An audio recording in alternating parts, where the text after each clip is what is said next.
कि जो बातें की देश में जो अभी अगले बिहार के बाद जो चुनाव होने वाले हैं, बंगाल चुनाव होने वाले हैं, बंगाल के अंदर एसआईआर का मुद्दा है, उसमें ममता बनर्जी ने खूब विरोध वगैरह किया। उसमें आपका क्या उचित है कि बंगाल में क्या होने जा रहा है, या वहाँ की मौजूदा सरकार जो एसआईआर है उसको जो लोकतांत्रिक तरीके से वहाँ पे हो रही है उसका क्यों विरोध कर रही है?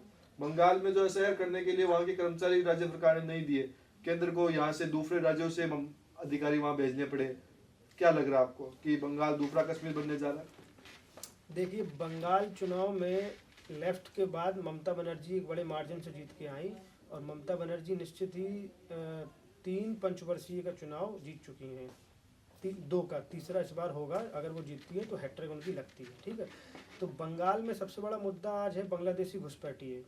जब एसआईआर की चर्चा हुई तो आप फुटेज देख रहे हो तमाम न्यूज़ चैनल्स पे, अखबारों में, सोशल मीडिया पे, वहाँ का जो स्थानीय निवासी डाल रहे हैं, बड़ी तादाद में घुसपैठियाँ थे, वो छोड़ छोड़ के बांग्लादेश वापस जा रहे हैं।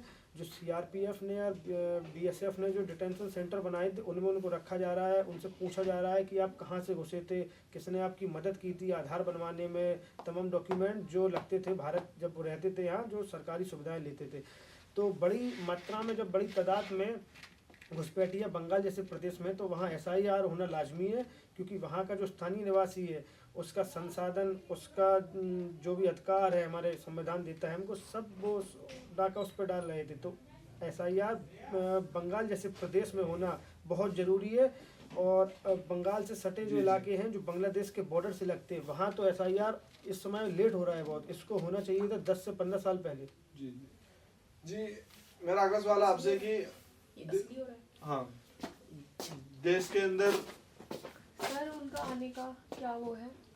जो अभी तमाम सवाल का मेरे तमाम सवालों का आपने जवाब दिया, राजनीतिक सवालों का जवाब दिया। अभी देश के अंदर एक महान फुटबॉल खिलाड़ी आए थे, अभी भी आए हुए हैं, अभी दौरा तो उनका चल रहा है अलग अलग शहरों के अंदर, मेसी। उन्होंने कलकत्ता के अंदर उनके ग्राउंड के अंदर उन्होंने जो प्रोग्राम था उसके अंदर पूरे देश ने देखा किस प्रकार की भगदड़ हुई, किस प्रकार से आम जनता ने अपना विरोध जताया। आम जनता ने 10-10, 11-11 हजार रुपए की टिकटें खरीदी और उनको चंद सेकंडों के भी मेसी के दर्शन नहीं हुए। वहाँ के कर्मचारियों ने, अलग अलग वहाँ के विधायकों ने, सबने उनको घेर लिया और पता नहीं कितना करोड़ों का वहाँ पे पब्लिक ग्राउंड के अंदर घुस गई और कितना करोड़ों का उन्होंने नुकसान किया। और जो हिंदुस्तान की सरकार है उसने भी मेसी के आयोजन पे पता नहीं कितने करोड़ का इन्वेस्टमेंट किया है, उसकी मूर्ति लगाई है। इससे क्या वाकई में हमारे देश के जो फुटबॉल का जो हमारा खेल है ये उससे आगे बढ़ेगा, या ये सिर्फ एक कंपनियों को फायदा पहुंचाने के लिए, कंपनियों की ब्रांडिंग करने का एक मौका है? अगर सरकार को रियल में फुटबॉल देश के अंदर विकसित करना था तो सरकार यहाँ के खिलाड़ियों को विकसित करती, यहाँ पे ग्राउंड बनाती। आज भी देश के अंदर हमारे हालात ये हैं कि आज़ादी के आज में 80 साल हो गए, उसके बाद 5 फुटबॉल के हमारे पास मैदान है, उनमें से 3 सिर्फ फीफा द्वारा सर्टिफाइड मैदान है, जबकि क्रिकेट के आपको हर सिटी के अंदर मैदान मिलेगा।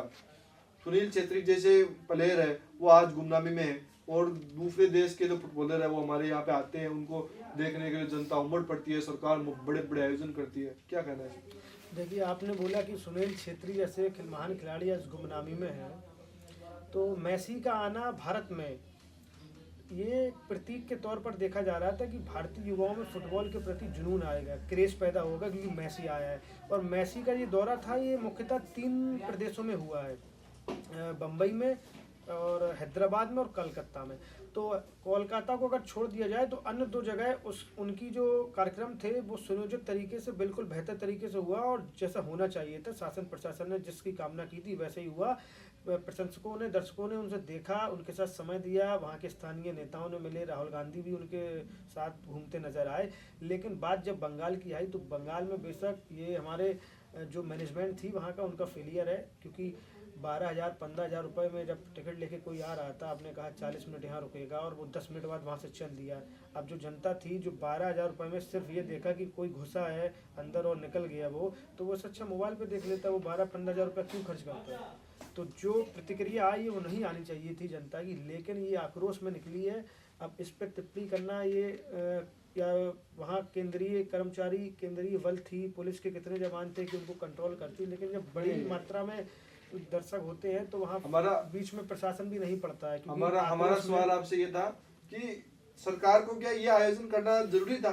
क्या इस आयोजन को न करके सरकार फुटबॉल खिलाड़ियों को, हमारे देश के फुटबॉल खिलाड़ियों को आगे नहीं बढ़ा सकती थी? उसके नहीं। अंदर जितना करोड़ों रुपए इसके अंदर लगा है, उतना करोड़ों रुपए हमारी जो देश की फुटबॉल अकेडमी है उसको नहीं दे सकती। पिछले 30 सालों से हमारे जितना इसके अंदर खर्चा आया है, उतना 30 सालों से फुटबॉल के लिए बजट पास नहीं हुआ। केंद्र सरकार का क्या करना चाहिए?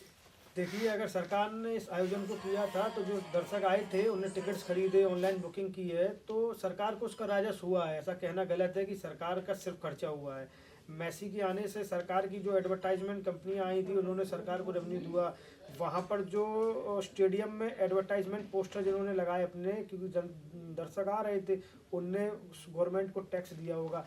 अब मैसी का आना नहीं आना, बात अगर आप इस पर कर रहे हैं, तो अगर कोई बड़ा मॉडल आता है तो वो बेशक है कि जुनून पैदा करेगा, क्योंकि बहुत बड़ा स्टार है मैसी। अंतर्राष्ट्रीय फुटबॉल में सबसे बड़ा चेहरा है मैसी। अगर भारत आएगा तो उसको देखकर हजारों युवाओं में जोश आएगा, जुनून और फुटबॉल के प्रति उनमें क्रेज बढ़ेगा। तो ये जायज़ है। मैसी ही क्या, विश्व के हर खेल के जो बड़े बड़े दिग्गज हैं उनको भारत में आना चाहिए और हमारे युवाओं से मिलना चाहिए और बताना चाहिए कि आप कैसे हर खेल में बेहतर हो सकते हैं। नहीं, वो महान खिलाड़ी आके